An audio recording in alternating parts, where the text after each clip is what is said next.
지난 주간 이어서 우리가 존 웨슬리의 회심주일을 맞이해서 우리 존 웨슬리 목사님을 더 깊게 좀 함께 나누기를 원하는 마음이 주어졌습니다.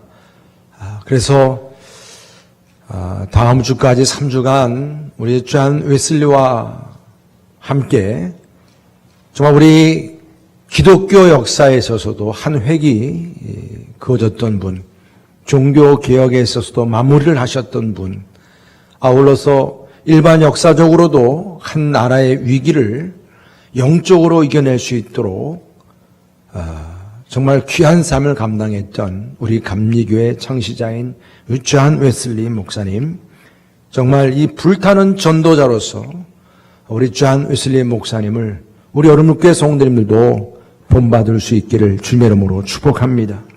우리 존 웨슬리가 그게 불타는 전도자가 될 수 있었던 비결, 우리는 그분에 대한 생애에 대해서는 이렇게 저렇게 얘기를 들어서 어느 정도는 알고 있지만 정작 그가 그렇게 불타는 전도자가 될 수 있었던 그 영적인 배경이 무엇이었는가 하는 것입니다. 우리 존 웨슬리 목사님은 무엇보다 먼저 그에게는 영적으로 든든했던 부모님이 계셨습니다. 특별히 사무엘 그 웨슬리 아버지는 마지막 시골에서 정말 성실하게 목회하셨던 목사님이셨고, 아울러서 우리 존 웨슬리를 위해서 무엇보다도 웨슬리가 소그룹 속회의 부흥을 위해서 그렇게 참 쓰임받았던 것처럼 그 신도회라고 하는 그 신도회를 이루는데 그 아버지가 특별히 많은 관심과 기도를 해 주었습니다. 아울러서 어머니 수잔나는 그 19명이나 되는 자녀들을 양육하는데 유명한 분이기도 하지만, 여러분, 존 웨슬리의 그 어머니 수잔나는 자녀 양육 면에서만이 아니라 그분이 성경 공부를 일반 평신도로서 가르치는 데 있어서도 탁월했습니다. 어느 정도였냐면 그 평신도였던 그 수잔나가 자기 집에서 성경 공부 모임을 이루는데 맥시멈이죠. 최대한으로 더 할 수는 없는 거, 더 오고 싶어도 못 오는 거예요. 200명까지 모여서 공부했다고 그래요. 여러분, 이게 쉬운 일이 아니죠. 우리는 존 웨슬리를 얘기할 때 그분의 위대함을 많이 얘기하는 데 있어서 평신도 지도자들을 세우고 평신도 설교자들을 세웠어요.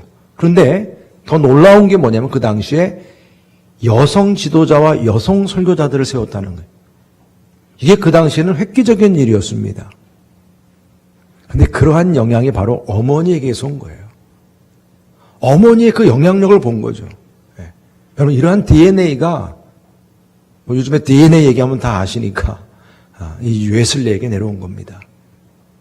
그리고 존 웨슬리는 여러분들 아시는 것처럼 그 동생 찰스 웨슬리, 그 찬송가 작곡가였던 찰스 웨슬리도 얼마나 영적인 사람이었는지, 그 학교 다니면서 그 동역자들을 모아서 이 일종의 신도회죠. 신성구락부로 홀리클럽을 이루고 그 경건주의 운동을 이루었는데 존 웨슬리가 바로 그러한 홀리클럽의 회장을 맡도록 했죠. 바로 그러한 그 경건주의 운동이 바로 이 불타는 전도자로서의 근간이 되었고, 또 그뿐이 아니라 여러분 당시의 명문인 옥스퍼드의 그런 교수로 계속 이제 나아갈 수 있었던 존 웨슬리였습니다.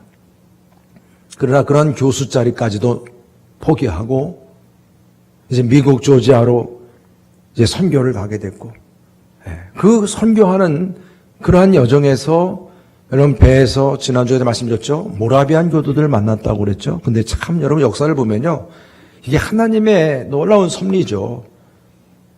그 모라비안 교도들이 처음으로 말하자면 그 모라비안 교도들 가운데서도 핵심적인 리더들이 다 있던 그러한 그 그룹들이었습니다. 그냥 우연한 그런 부분이 아니었던 것 같아요. 저 하나님의 섭리예요. 왜냐하면 모라비안 교도들이 미국에 가서 처음으로 선교하려고 선택된 사람들이 그 배 탔던 거예요. 바로 그러한 모라비안 교도들을 존 웨슬리가 만났고 거기서 영적인 도전과 하나님 살아계심을 체험하게 됐고, 그래서 이제 미국에서 다시 영국으로 돌아와서 선교하고 나서 영국에 돌아와서 이제 본격적으로 모라비안 교도들 또 리더들과 같이 성경 공부도 같이 나누고 그러다가 바로 우리가 잘 아시는 것처럼 1738년 5월 24일 수요일 그 올더스게이트 거리에서 중생의 체험을 하게 된 거죠. 바로 이러한 중생의 체험이 바로 이 존 웨슬리가 본격적으로 불타는 전도자로 이제 본인도 그렇게 얘기하는 거예요. 내가 전도자로 이제 본격적으로 살게 된. 그전에는 내가 예수님 구원에 대한 확신이 없이 그냥 복음을 전했다는 것이 내가 생각하기도 웃겼다는 거죠. 그러나 이제 예수님을 제대로 만나고 구원의 확신을 가지고 내가 본격적으로 불타는 전도자가 되기 시작한 때를, 이 중생의 체험 때를 얘기합니다. 그래서 그의 평생 53년 동안 복음 전도자로 살았다 할 때 그 53년의 이 시작을 바로 이 올더스게이트에서 이 중생의 체험한 때를 얘기합니다. 그리고 이러한 중생의 체험이 단순히 일회적인 일시적인 어떤 감정적인 체험이 아니었다고 하는 것입니다.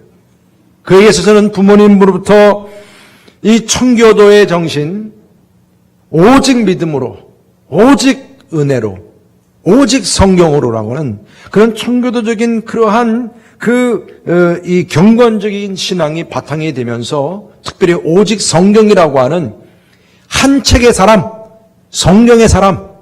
그래서 그에게 주어진 또 하나의 별명은 성경광인이라, 성경에 미친 사람이라. 우리 지금은 돌아가셨지만 제자훈련을 유명했던 오카는 목사님, 그분 처음 그 제자훈련 들어갈 때 강의가 광인론이에요. 본인도 제자훈련에 미친 사람이었다는 얘기를 항상 강조하죠. 그렇게 미쳤다는 거예요. 성경에 미친 그런 존 웨슬리. 그의 신앙은 단순히 감정적으로만이 아니라 또한 이 성경에 미쳤는데 성경만이 아니라 또 그런 독서광이었다는 거예요. 독서. 말 타고 다니면서 책을 읽을 정도로 많은 책들을 읽었고 그런 그 독서에 또한 미친 사람이었다. 그래서 그는 이 불타는 전도자라고 하는 것이 단순히 일시적인 감정적인 데서 나온 것이 아니고 그 나름대로 지적이고 체계적인 그런 전도자로서 그가 이 전도의 사명을 감당했던 것입니다. 그리고 마지막으로 결정적이었던 것은 영국의 그 강단이 이 존 웨슬리가 설교하는 것을 허락지 않았어요. 그 정도로 존 웨슬리 목사님은 그 당시에 영국 국회로부터 핍박을 받았어요. 그래서 그것이 하나님께서 합력할 선을 이루셨다고 했습니다. 그래서 세계는 나의 교구라, 사람이 있는 곳에 내가 가서 복음을 전하리라 하면서 노방에서 설교하고 노방 전도가 본격적으로 진행이 됐고, 그러면서 존 웨슬리는 이제 수천 명의 군중들 앞에서 설교하고 복음을 전하고 또한 사람 있는 곳이면 말을 타고 가서 곳곳에서 복음을 전했던 것입니다. 존 웨슬리는 1738년도 그 5월 14일 그 올더스게이트에서 회심한 이후에 53년 동안 끊임없이 복음을 전하는 설교자였습니다. 그뿐 아니라 이렇게 이런 횟수까지 전해주고 있어요. 42,400번. 그렇게 많은 그 복음을, 말씀을 전하셨고 또한 40만 킬로미터를 그가 말 타고 다녔다는 거죠. 그래서 젊었을 때는 그렇게 말 타고 다니면서 전도하시고 나중엔 몸에 기력이 약해졌을 때는 마차를 타고 다니면서까지도 그 복음의 말씀을 전했다는 것입니다. 그는 행동하는 신학자, 행동하는 설교자, 마상의 설교자, 마상의 신학자로 불렸어요. 이처럼 적극적인 그런 전도의 활동가였어요. 이게 우리 감리교의 전통이에요. 책상에서 교리 연구하다가 나온 감리교가 아닙니다. 우린 전적으로 활동하면서 복음을 전하면서 우리 감리교의 운동이, 그래서 운동이 시작이 되어서 이것이 미국으로 전파가 됐고 미국 감리교회가 이제 또 우리 한국에까지 오게 된 거예요. 저는 오늘 우리가 읽은 이사야 선지자의 말씀이 바로 이 존 웨슬리, 바로 이 존 웨슬리를 두고 한 것이요. 존 웨슬리가 바로 이사야 선지자의 오늘 말씀대로 살았던 복음 전파자요. 복음의 전사였던 것을 보게 됩니다. 우리 9절 말씀 다시 한번 우리가 봉독해 보겠습니다. 9절 말씀 시작. 아름다운 소식을 시온에 전하는 자요, 너는 높은 산에 오르라. 아름다운 소식을 예루살렘에 전하는 자요, 너는 힘써 소리를 높이라. 두려워하지 말고 소리를 높여 유다의 성읍들에게 이르기를 너희의 하나님을 보라 하라. 아멘. 이 9절 한 구절 말씀이 정확하게 우리 존 웨슬리 목사님을 표현하는 말씀이 아닌가. 하나님의 나라의 복음을 외치는 자이고, 하나님의 위로를 선포했고, 죄사함을 선포했고, 아름다운 소식을 전하는 불타는 전도자였다는 것입니다. 저는 우리 여러분 교회 성도님들이 바로 존 웨슬리처럼 이런 불타는 전도자들이 다지시기를 주의 이름으로 축복합니다. 또 그래야 합니다. 제가 지난 5월 5일자 기독타임즈, 우리 감리교 신문이에요. 대표적인 감리교 신문에서 충격적인 기사를 제가 보게 됐어요. 물론 우리가 이렇게 저렇게 많이 듣긴 했지만 막상 이것이 기사화돼서 구체적으로 얘기가 된 거는 제가 정말 충격을 받은 거죠. 제목도 이렇게 나와 있었어요. 감리교의 8년째 마이너스 성장 위기. 여러분들, 우리가 지금 속한 이 감리교회가 8년 동안 마이너스 성장을 했다는 거예요.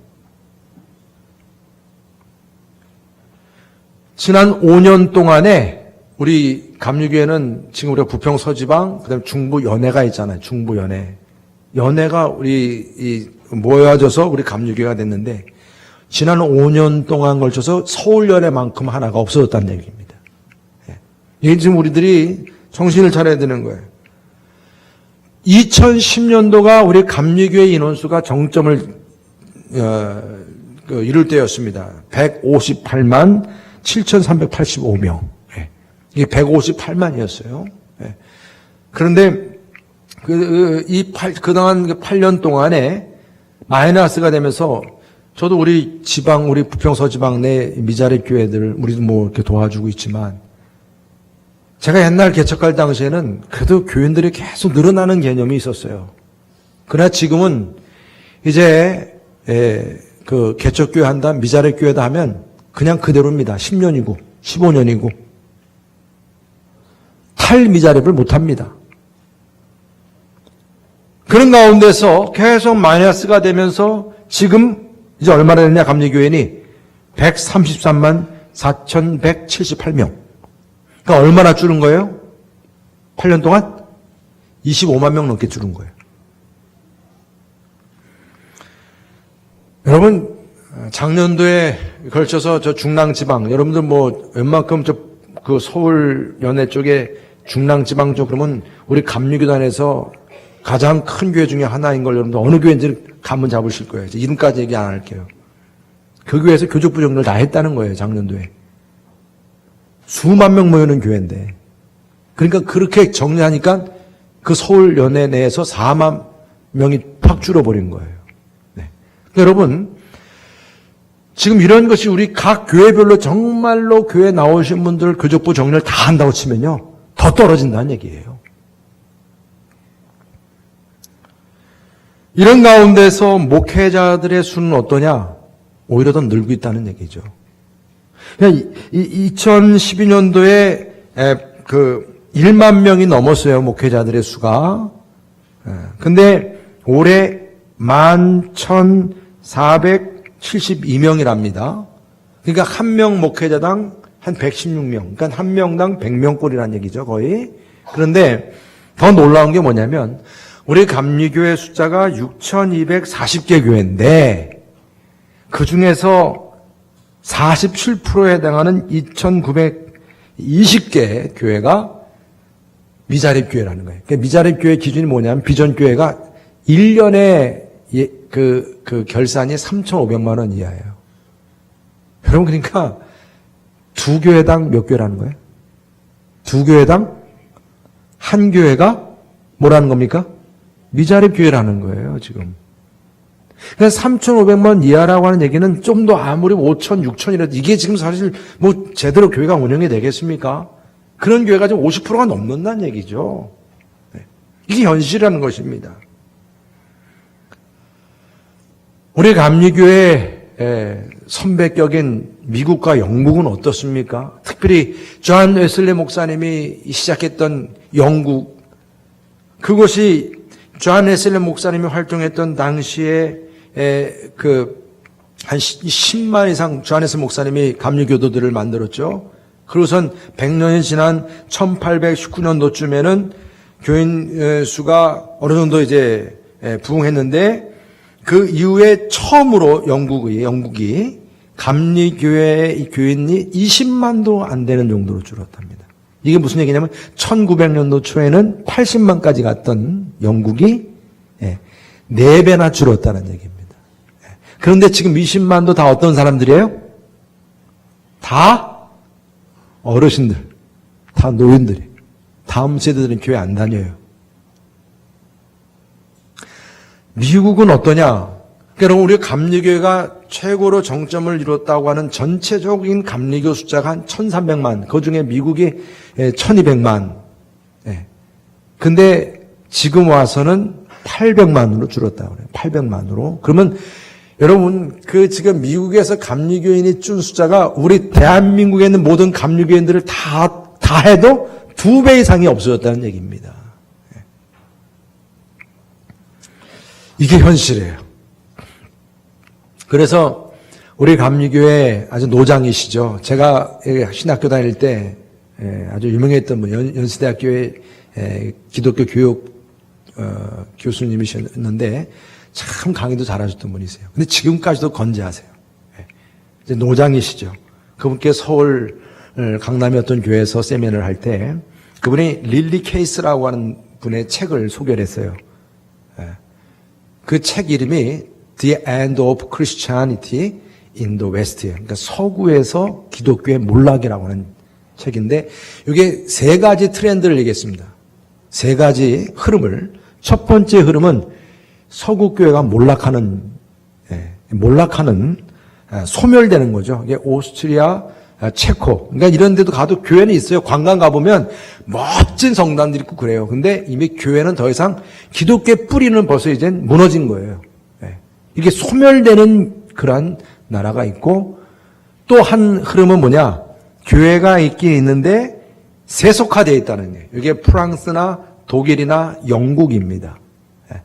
관광 수입은 교회를 통해서 많이 걷어들입니다. 그런데 교회가 사실은 어떤 교회냐?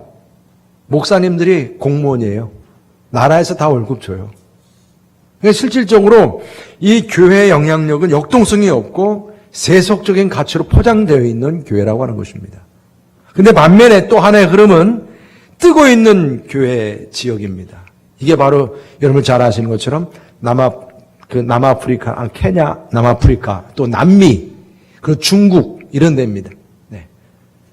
그럼 이러한 그 흐름에서 은중관 박사님께서는 우리 대한민국도 미국과 같은 지금 흐름을 가고 있는데 앞으로 20년을 바라보는데 미국이 가고 있는 흐름과 같이 가는 우리나라도 앞으로 이런 쇠퇴하는 때가 멀지 않았다는 거죠.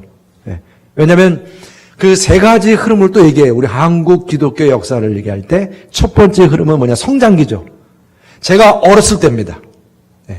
저희 베이비부모 세대를 지금 60대고 50대시는 분들이 한참 막 전후 세대 이후에 그때 막 미국에서 원조해주고 그러면서 미국이 우리나라를 도와준다고 해서 미국이 우리의 아메리칸 드림이었죠. 아메리칸 드림, 코리안 드림이 있던 때입니다. 그래서 미국이 주는 가치, 종교, 기독교 다들 선호했어요. 그러면서 교회가 막 부흥했습니다.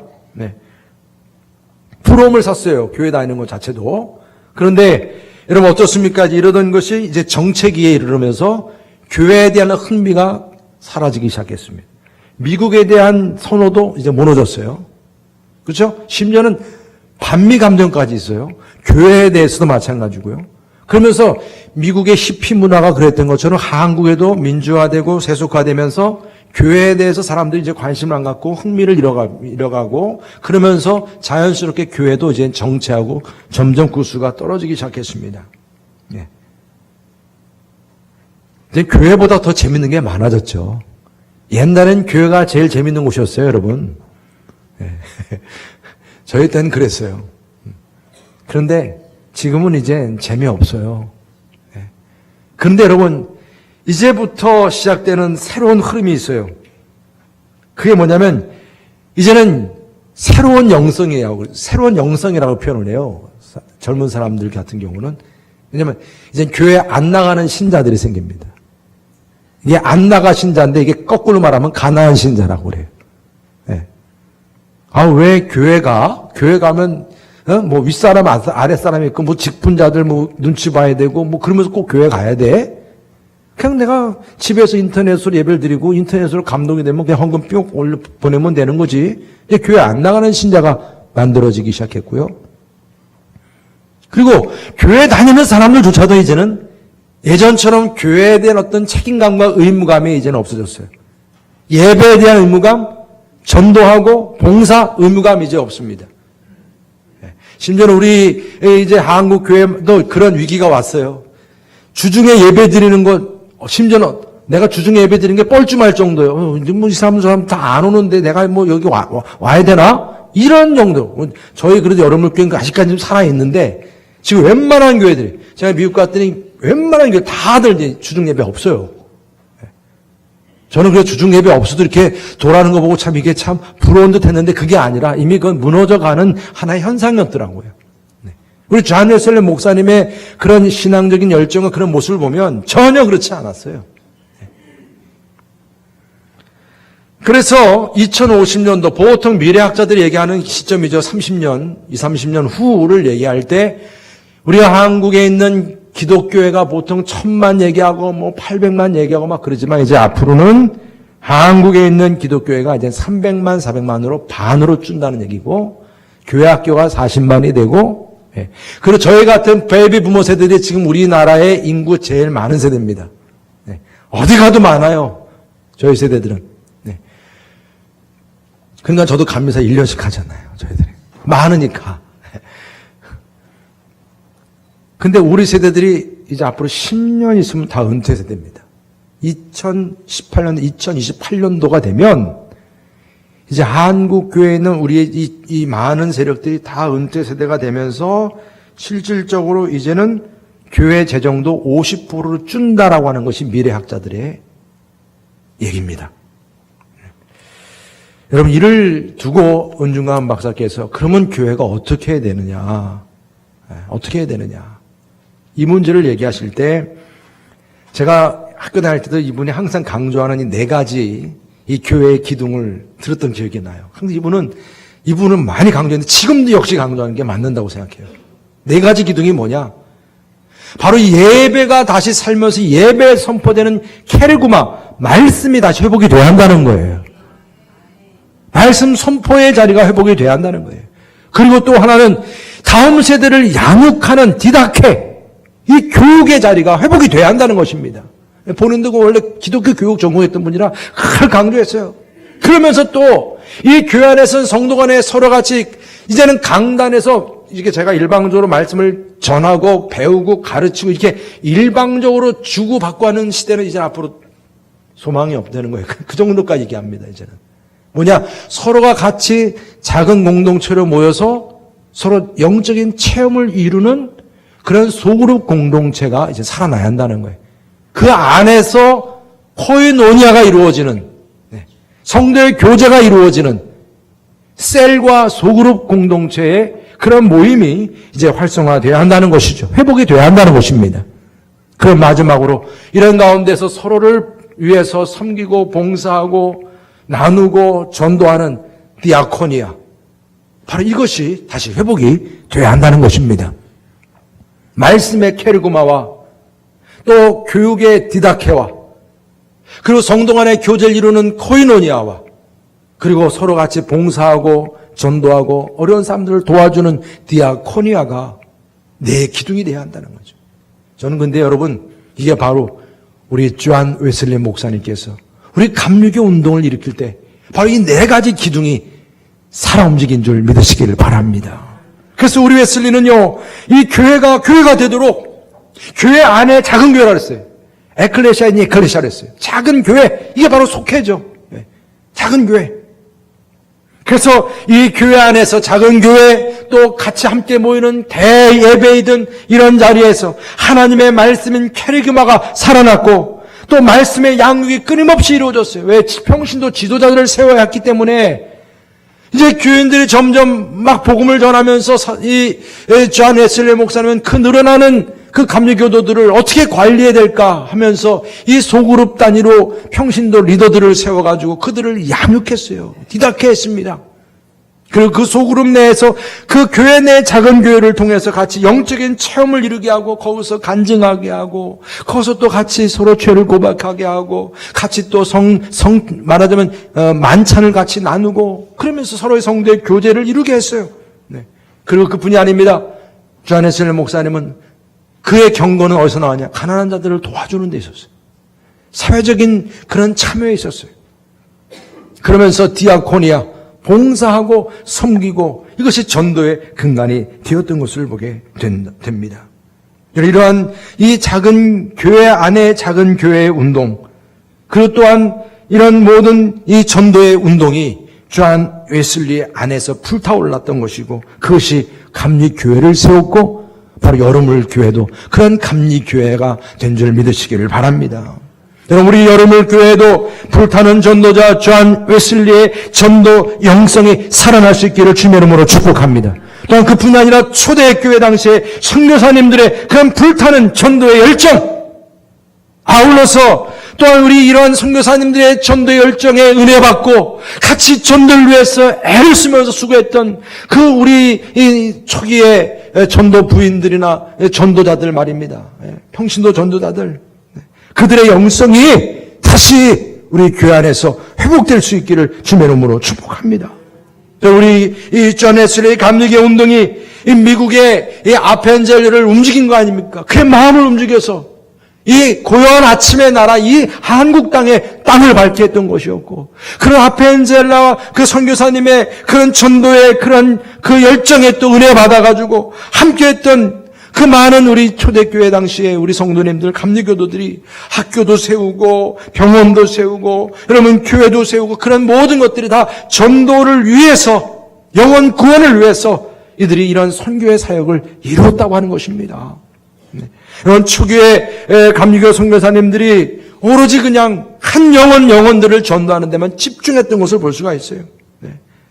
그러면서 그들이 점점 늘어나니까 소그룹 속회를 만들어서 그 안에서 또 소그룹 리더들을 세우고, 그래서 감리교회가 부흥하기 시작한 거예요.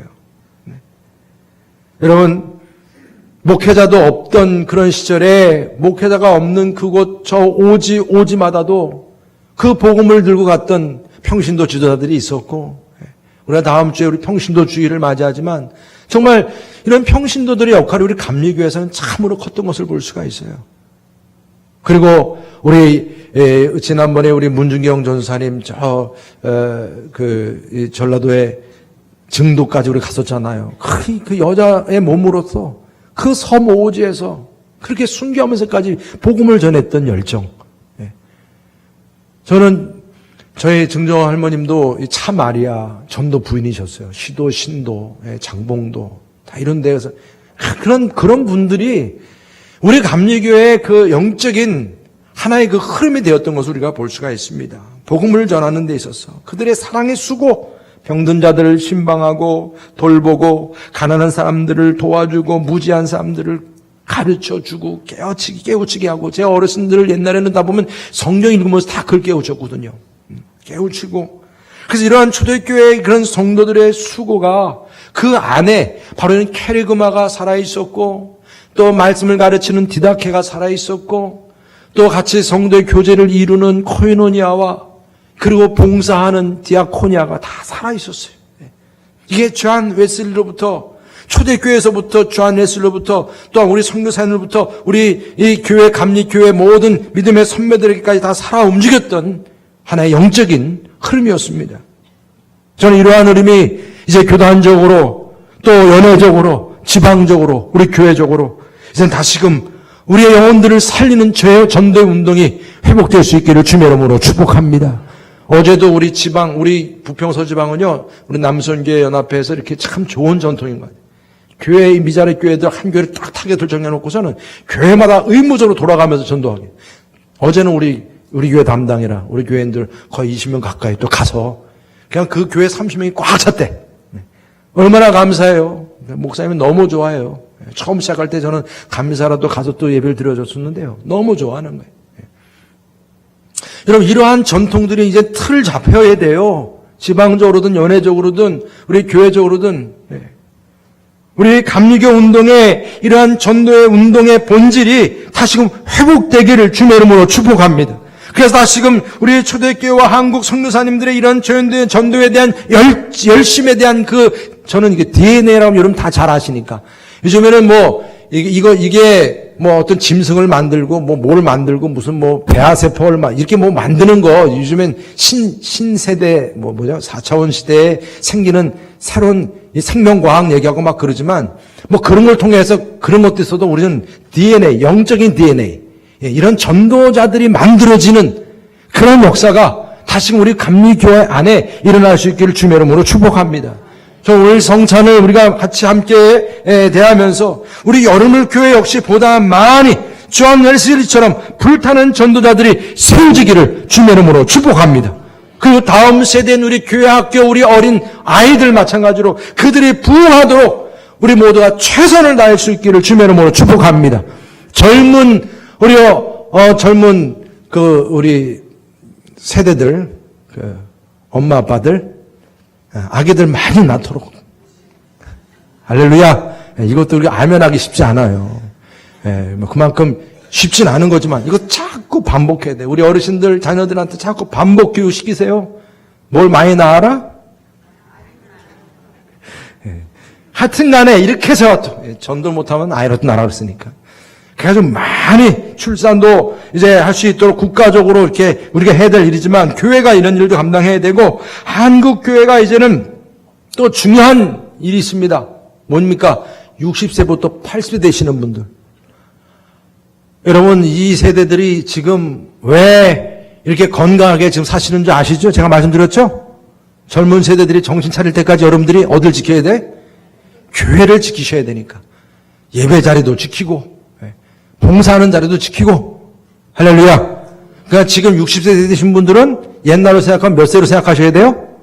40대. 그렇죠? 네. 지금 80세 되신 분은 옛날로 생각하면 한 60으로 생각하시면 돼. 좀 더 낮춰도 괜찮아요. 네. 왜냐면 그 정도로 지금 건강해졌어요. 그러면 이 세대들을 향해서 우리 교회가 앞으로 이제 해야 될 일이 많아요. 요즘에 제가 교회 학교들, 여름성학교가 지금 교회마다 없어지고 있어요. 어저께 교회학교 부평서지방 체육대회라 해가지고 어린아이들 체육대회라 해서 가봤더니 아이들이 반이고 어른들이 반인 것 같아. 애들이 너무 없어요. 네. 그래서 요즘에는 교회마다 또 이제 아이들 여름성학교는 없어지니까 어르신들 노인성경학교가 생긴대. 이것도 일리가 있겠더라고요. 그 정도로 지금 어른들 이 세대가 지금 많아지고 있는데 그 세대들에 대한 특별한 관심과 그들이 교회 안에서 감당해야 될 일들도 중요한 거예요. 아울러서 우리 교회의 이제 문턱도 낮춰야 됩니다. 왜냐? 이제 교회 안에서 우리끼리만 잔치하는 시대가 아니에요. 이 시대 자체가 이제는 다 통합되는 시대입니다. 요즘은요. 소통하는 시대예요. 이웃들과 어떻게 우리가 가깝게 같이 소통할까? 이분에 대한 영적인 아이디어를 계속 고민하셔야 합니다. 우리 여러분 교회가 이제는 이웃들과 어떻게 나눌까? 어떻게 하면 이웃 사람들 같이 우리가 같이 함께 공생할 수 있을까? 이런 부분들을 우리가 이제는 고민하면서 기도하면서 여러분들 좋은 아이디어, 좋은 생각들이 이제 우리가 이 불타는 전도자로서 이런 모든 모습들이 세워질 수 있기를 주의 이름으로 축복합니다. 저희 교회 모든 중직자들과 모든 임원들도요, 이런 전도에 불타는 전도자로서의 그런 각오와 결단이 있기를 주의 이름으로 축복합니다. 우리 함께 항상 기도할 수 있기를 축복합니다. 여러분 교회, 이제 한국교회 이런 웨슬리의 이 노방전도가 다시 살아나도록 기도하시기를 바랍니다. 웨슬리의 전도 속회가 다시금 부흥하도록 기도하시기를 바랍니다. 영적 전쟁을 선포하시고 기도의 전도가 다시 회복이 되도록 기도하시기를 바랍니다. 여러분 새생명 초청잔치, 특히 속회 우리 새생명 초청잔치가요 그냥 우리 교회만 의무적으로 가는 게 아니에요. 이건 존 웨슬리 목사님의 하나의 전통이에요. 여러분 우리가 아무리 힘들어도 이게 안 된다 포기하지 마시고 정말 빈방석 같은 놓고선 꼭 채울 것이라고 하는 소망 가지시고 여러분 속회 모일 때마다 VIP를 초청하겠다고 하는 그러한 마음을 가지시고 기도할 수 있기를 주님의 이름으로 축복합니다. 하나님께서 이루어 주실 줄 믿습니다. 오늘 여러분 주님의 성찬 앞에서 우리 함께 결단한 마음으로 지금 한국교회, 감리교회, 우리 교회를 위해서 기도할 수 있는 시간 되시기를 바라겠습니다. 우리 1분만 잠깐 기도하시겠습니다. 정말 기도하시는데 잠깐요. 제가 우리 교회에서 항상 전도 나갈 때 구해치는 게 있어요. 근데 여러분들 우리 교회 성들 가운데서 이런 데 참여하고 그러신 분들은 알아도 모르신 분들이 많을 것 같아서 다시 한번 여러분들에게 알려드리겠습니다. 따라하십시오. 전도할 수 있다. 전도하면 된다. 전도하자. 하자. 이게 구호예요, 구호. 구호 준비하면 할렐루야 합니다. 자, 한번 해볼까요? 구호 준비! 할렐루야! 전도할 수 있다. 시작. 전도할 수 있다. 전도하면 된다. 전도하자. 예. 3분만 이렇게 해서 3분만 1, 2분 제가 읽기만 했는데 여러분 정말 우리 교회가 이렇게 하자 전도의 부흥이 우리 감리교회 존 웨슬리의 후예로서 정말 불타는 전도자로 결단할 수 있길 주님의 이름으로 축복합니다.